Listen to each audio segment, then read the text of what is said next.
हर खबर पर होगी आपकी पकड़। डाउनलोड कीजिए एबीपी लाइव ऐप। और अब अगली खबर का रुख करते हैं। दिल्ली पुलिस की क्राइम ब्रांच ने 850 विदेशी जमातियों से अब तक पूछताछ की है। इन सभी से क्वारंटीन सेंटर में जाकर पूछताछ की गई है और इनके बयान भी दर्ज किए गए हैं। सूत्रों के मुताबिक करीब 916 विदेशी जमाती जो क्वारंटीन सेंटर में हैं, इनमें से 850 से अब तक पूछताछ हुई है। दरअसल जिन 1900 जमातियों की एलओसी खोली गई है, उन सभी की जांच चल रही है। क्राइम ब्रांच मौलाना साद और बाकी आरोपियों के पासपोर्ट पर जल्द कार्रवाई कर सकती है। सूत्रों का कहना है कि सोमवार तक इन सभी 916 विदेशी जमातियों के बयान दर्ज कर लिए जाएंगे। अब तक 850 जमातियों के बयान दर्ज किए गए हैं। हम सीधे रुख करते हैं। मेरे साथ मेरे सहयोगी वरुण जैन इस समय मौजूद है। वरुण, अभी तक जो 850 विदेशी जमातियों से पूछताछ हुई है, बयान दर्ज हुआ है, उससे क्या तस्वीर उभर रही है? जिससे बिल्कुल अब तक जो इनके बयान दर्ज हुए हैं, उससे एक बात तो सामने आई है कि कई विदेशी जमातियों ने ये बात क्राइम ब्रांच को बोली है कि वो लोग 20 मार्च को ही निकल जाना चाहते थे, लेकिन मौलाना साद है उनकी तरफ से रुकने के लिए उन्हें कहा गया था। अब तक करीब 850 के आसपास जो विदेशी जमाती है, उनसे क्राइम ब्रांच पूछताछ कर चुकी है। क्वारंटीन सेंटर में जाकर क्राइम ब्रांच पूछताछ कर रही है। इनकी जो डॉक्यूमेंट्स है, पासपोर्ट और दूसरे आइडेंटिफिकेशन कार्ड्स हैं, उनको भी जब्त किया गया है। तो कहीं ना कहीं क्राइम ब्रांच की कोशिश ये है कि जल्द से जल्द जो विदेशी जमाती हैं, इनसे जो इनकी इन्वेस्टिगेशन है वो पूरी कर सके, जिससे कि जो शिकंजा है उसे कसा जा सके। तो वरुण जैन, क्या माना जाए, ये जो 850 जमाती अभी जिनसे पूछताछ हुई है, जिनके बयान दर्ज किए गए हैं, और कुल 916 हैं, सभी से पूछताछ होगी, सभी के बयान दर्ज होंगे, सभी विदेशी जमाती हैं, इनके बयानों के आधार पर क्या मौलाना साद पर शिकंजा और कसेगा?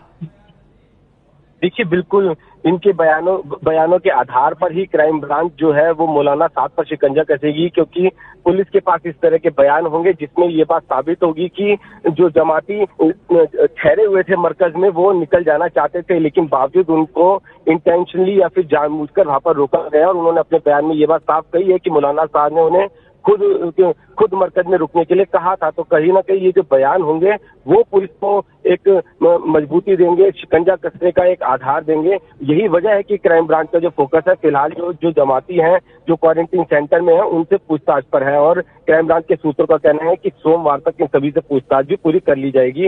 इनकी जो डॉक्यूमेंट्स है, जो दूसरे दस्तावेज है, वो भी जब्त कर लिए गए हैं। जी। और मौलाना साद को लेकर क्या जानकारी मिल रही है? मौलाना साद का नंबर कब आएगा? देखिए, क्राइम ब्रांच के सूत्रों से जो हमें जानकारी मिल रही है, उसके मुताबिक क्राइम ब्रांच के पास पूरी लोकेशन है कि मौलाना साद कहाँ है।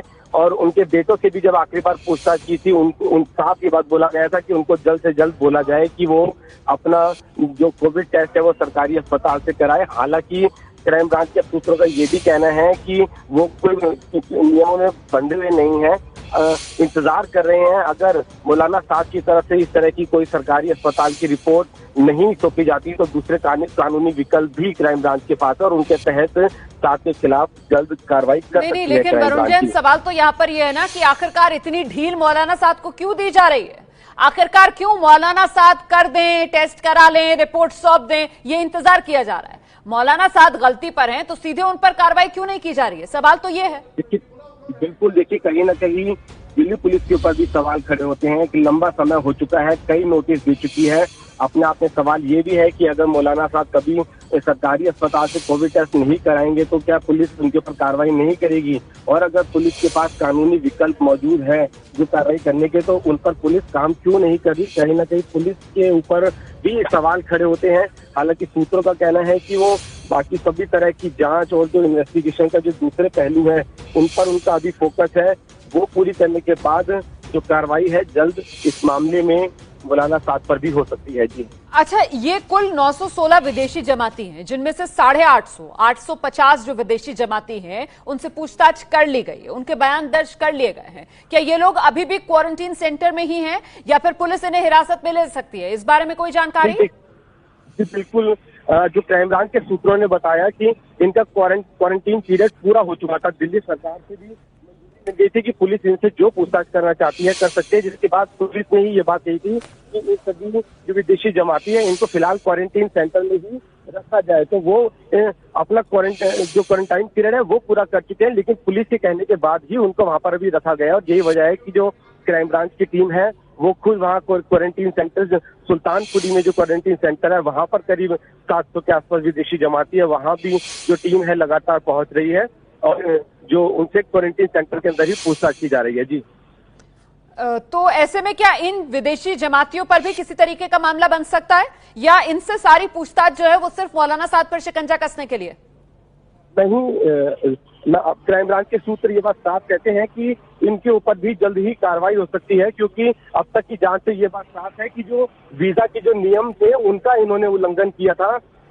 जो सही जानकारी थी वो देकर जो वीजा था हासिल नहीं किया गया था। तो गृह मंत्रालय को भी दिल्ली पुलिस ने चिट्ठी लिखी है और जो एलओसी है वो भी करीब 2000 के आसपास जो विदेशी जमाती है उनके खिलाफ दिल्ली पुलिस की क्राइम ब्रांच की तरफ से जारी किया है। तो कहीं ना कहीं इन विदेशी जमातियों के खिलाफ भी पुलिस शिकंजा कस रही है और इनके ऊपर भी कार्रवाई की जाएगी, सूत्र का कहना है, और इन्हें ब्लैकलिस्ट भी किया जाएगा। जी तो आखिरकार कब तक पुलिस की ये जांच, ये बयान दर्ज करने का सिलसिला पूरा हो पाएगा? क्योंकि 850 विदेशी जमाती, उनके बयान तो दर्ज कर लिए गए हैं, उनसे तो पूछताछ हो गई है, लेकिन कुल तो 916 है ना, तो मतलब करीब अभी भी 60-70 जमाती बाकी हैं जिनसे पूछताछ होनी है। देखिए बिल्कुल जुमाना, इसमें क्राइम ब्रांच की जो 4 अलग अलग टीमें हैं वो डेडिकेटली काम कर रखी है, सबको अलग अलग टास्क दिया हुआ है। चाहे मौलाना साद का जो पूरा का पूरा ये मरकज और इससे जुड़े आसपास के मामले हो, विदेशी जमातियों से जो पूछताछ करनी है वो एक अलग टीम कर रही है। इस तरीके से क्राइम ब्रांच ने 4 अलग अलग डेडिकेटेड टीम बनाई है जो अलग अलग एंगल्स पे इस पूरे मामले की जांच कर रही है। जहां तक विदेशी जमातियों से पूछताछ की बात है, वो क्राइम ब्रांच के सूत्रों का कहना है कि सोमवार तक ये पूरी हो जाएगी और उसके बाद अब देखना होगा क्राइम ब्रांच का अगला कदम क्या होता है, क्योंकि विदेशी जो जमाती थे और उनके बयान थे वो अभी तक पेंडिंग थे। तो आखिरकार मौलाना साद तक अब क्राइम ब्रांच की टीम कब पहुंचेगी, क्योंकि मौलाना साद की तरफ से अभी तक सरकारी अस्पताल से कोविड टेस्ट नहीं कराया है, तो इंतजार काफी हो चुका है। अब तो दूसरे कानूनी विकल्प है उस पर क्राइम ब्रांच काम करेगी, उसी पर सबकी नजर है। जी अब मुझे लगता है वरुण जैन, आपको दर्शकों को ये बताना चाहिए, क्योंकि 850 विदेशी जमाती जिनसे पूछताछ हुई है, ये संख्या छोटी नहीं है, ये बड़ा नंबर है। ऐसे में 850 विदेशी जमातियों के जो बयान दर्ज हुए हैं उससे क्राइम ब्रांच अब तक किस तरीके से कड़ी जोड़ रही है और जो पूरी तस्वीर उभर रही है उससे सुई किस तरीके से मौलाना साद पर आकर रुक रही है। वरुण देखिए बिल्कुल, क्राइम ब्रांच ने इनसे जो पूछताछ की उसमें यही सवाल करे कि इन्होंने किस आधार पर जो वीजा थे वो हासिल किए थे, किन्होंने इनकी मदद की थी इस वीजा को हासिल करने में। इन्वेस्टिगेशन के दौरान क्राइम ब्रांच को यह भी पता चला था कि कुछ लोग मौलाना साद के इन विदेशी जमातियों को वीजा दिलवाने में मदद करते थे, उनका पूरा इंतजाम किया जाता था। यहाँ तक कि कुछ विदेशी जमाती तो अपने प्राइवेट प्लेन से बाहर से आते थे। तो किस तरीके से इनका पूरा तंत्र चल रहा था, कहाँ से फाइनेंस। वरुण आपको रोक रही हूँ, आप अभी फोन पर हैं, हम चाहते हैं कि आप लाइव हमारे साथ आ जाएं। मैं तब तक दर्शकों को खबर बता देती हूँ, उसके बाद आप विस्तार से जानकारी दीजिएगा।